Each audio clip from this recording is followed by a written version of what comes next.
Welcome to the Talkin VAWLS Network. My name is Boogie Bentley. Just a little over 24 hours away from Tennessee taking on Alabama. Big time atmosphere. The stage is set. College game day once again. Seems like just week after week after week we keep plugging along. Tennessee keeps taking care of business. And the expectations, the pressure, it all keeps building. This game is the biggest game in the last 20 years. Absolutely huge opportunity for Josh Heupel, for this football team to go out and make a statement on Saturday. The national media has all been talking about Tennessee this week. It's all been Tennessee. They're not talking about Alabama. They're talking about the University of Tennessee, and we've got a chance. We've got an opportunity to go out there and compete on Saturday. You guys heard it from me on Wednesday. You heard it this morning on Locked On VAWLS. I'm picking Tennessee to win this game, and I'm going to continue to pick them to win until they prove me wrong. There is a confidence factor with this team, and it starts at the top with head coach Josh Heupel. What he has done in less than 2 years, just absolutely amazing. It's exciting. This is what it feels like, guys. This is what it is supposed to feel like to be a Tennessee fan. It certainly feels like we are back. Some of you guys out there say Tennessee has to beat Alabama before we can claim we're back. They've got to beat Alabama and Florida, Alabama, Florida, Georgia. Sometimes the expectations just seems like they continue to get higher and higher and higher. And what that tells me is if we're not back, we sure are close. We're going to take one last look at this matchup between Tennessee and Alabama. Before we do that, as always, do me a favor, go ahead and smash that like button just below the video. It's quick, it's free, it's easy, it helps the channel. I would greatly appreciate it. Also, if you are new to the Talkin VAWLS Network, welcome. Now, we're not experts, we're not insiders, we are fans just like you. So if you enjoy the content, make sure you subscribe, click that bell for notifications. You won't miss out when we go live or when we drop a video. Had a fun little live stream just this morning. Gabe, myself, Xavier, great conversation talking about this game. I encourage you to go back, check that out. And then also we'll be live tomorrow before and after the game. So make sure you subscribe, dialed in, and join us along this ride, man, as we watch Tennessee take on Alabama tomorrow. You know, the story that's been in the headlines all week, and I think that's where it starts with this matchup, and that is with Alabama quarterback Bryce Young, defending Heisman Trophy winner, coming into this season. Everybody talking about Bryce Young being the favorite once again to win the Heisman Trophy. Now, I don't think he plays. I just do not think he plays on Saturday, and that is a huge factor, something I talked about this morning on the stream with the line. You know, Alabama favored right around a touchdown going into this game by Vegas. Now, what does that mean? You know, I think if Bryce Young's playing, I think they're a 2-touchdown favorite, but he's not. And Vegas doesn't really know if he's playing or not, and that's why that line is kind of somewhere in the middle. I don't think he suits up. I don't think he gives it a go, and I think that is a huge advantage for this Tennessee football team. And, yeah, they're going to have to find a way to stop the run. Jahmyr Gibbs, stud running back. Jalen Milroe is going to add a different dynamic. What he does with his feet, he's electric. He can make plays. But I like Tennessee to stop the run a whole lot better than I like Tennessee to stop the pass, obviously. Now we flip over to the other side of the ball, Tennessee's offense.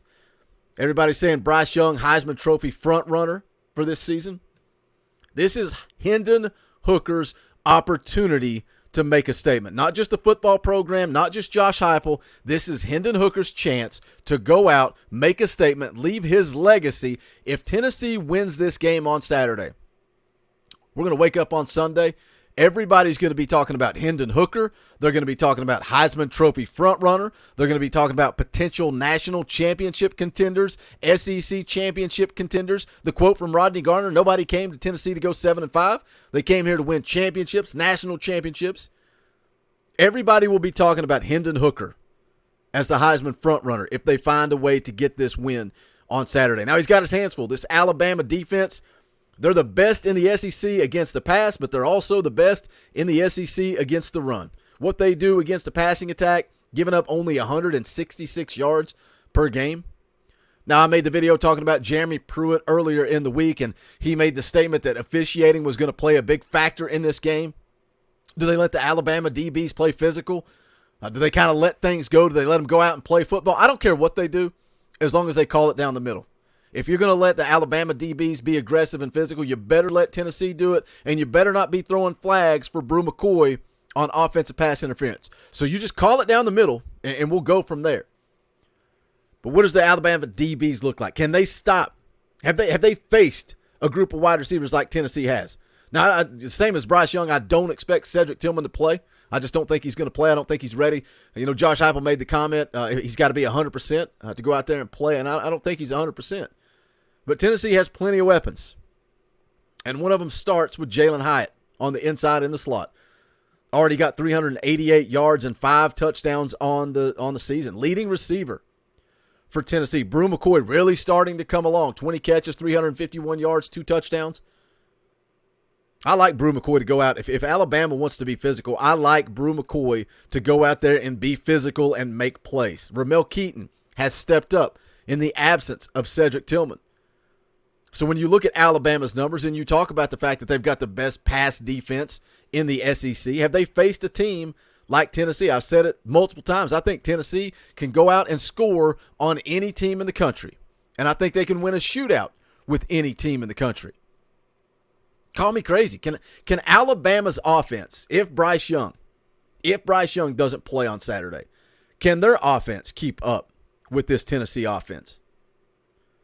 Running the football, obviously going to be a huge factor in this game as well. Number one, it starts with Alabama and Jahmyr Gibbs. Can Tennessee stop Jahmyr Gibbs?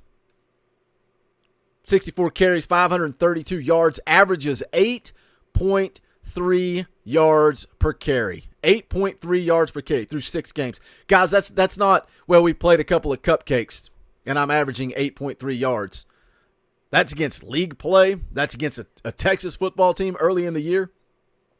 Jahmyr Gibbs is the real deal. And I know a lot of us talk about the Alabama offensive line not being the elite offensive line that they've had in years past. They've actually given up 9 sacks on the season compared to Tennessee's offensive line has only given up 8. But can Tennessee stop the run game of Jahmyr Gibbs if Bryce Young doesn't play? What does Nick Saban's game plan look like with Jalen Milroy? Do they get one-dimensional and really try to run the football, control the clock, eat up the game? I like Tennessee's odds if they have to just go out and stop the run versus having to deal with what Bryce Young brings to the table. That's the hard part about talking about this football game throughout the week. So many unknowns. So many unknowns going into this game. Flip over to Tennessee offensively. Can they run the football? I think if they have success running the ball against Alabama, again, a defense that when you look at the way they are against the run, Tennessee's been great, giving up 89 yards a game on the ground. Alabama just a little bit better, 84.5 yards a game on the ground. Again, best in the conference. Can Tennessee's running backs get going? It was good to see Jabari Small get going against LSU last week, going over 100 yards. Can they do that against Alabama? Because I have my questions. I have my concerns about the running backs. I think you're going to have to get Hendon Hooker involved, whether you're utilizing that little quarterback draw, some read option, some designed quarterback powers. Maybe you get Dylan Sampson in there, run a little bit of that speed option. That's a big question mark for me going into this game is can Tennessee run the football successfully against Alabama? The biggest thing for me, what this game comes down to is penalties and turnovers. Tennessee has to play clean. If Alabama gets aggressive and Hendon Hooker throws his first interception of the season, that's going to be a problem for Tennessee. We saw last week 3 fumbles. 3 times Tennessee put the ball on the ground. But they made heads-up plays, and they recovered those fumbles, and it didn't cost them in the rout of LSU. You can't put the ball on the ground. You can't turn the football over. Alabama absolutely will make you pay. On the flip side of that, can they force Jalen Milroy? If he's the quarterback that's in the game, can they force him to turn the football over? He's got 2 interceptions on the season already. 5 touchdowns to 2 interceptions is the ratio. We all know Hendon Hooker's touchdown to interception ratio. Absolutely ridiculous since he took over as a starting quarterback at Tennessee. On the year alone, 10 touchdowns, no interceptions, QB rating almost of 180. I think it's going to come down to turnovers. Does Bryce Young play? That's the 2 biggest factors going into this game. You guys know the deal. Hit the comment section. Let me know your thoughts. Last opportunity going into the game on Saturday. What's your score prediction? What are the keys to victory? Can Tennessee get it done on Saturday? Smash that thumbs up on the way out the door. Leave me a comment. Let me know your thoughts. Also, go check out the official merchandise of the Talkin VAWLS Network. The limited edition Buck Fama shirt going to be gone tomorrow immediately after the post-game show. So if you want one, you better get one. Also, we got the brand new VAWLS by Fitty. You guys know the memes, the jokes don't matter. VAWLS by Fitty. Any and all sport, greatly appreciated. All the old regular faithfuls are there. You can get the regular Beat Bama shirt. We've also got Kentucky's Daddy. Go ahead and get geared up for that game. Pick up your Kentucky's Daddy merchandise so you can rep that when Tennessee takes on the Wildcats. That's going to do it, guys. It's been a long, exciting week. This is what it's supposed to be like right here on the Talkin' VAWLS Network. We will see you guys tomorrow an hour before kickoff and immediately following the game. This is the Talkin' VAWLS Network. My name is Boogie Bentley. Go Big Orange.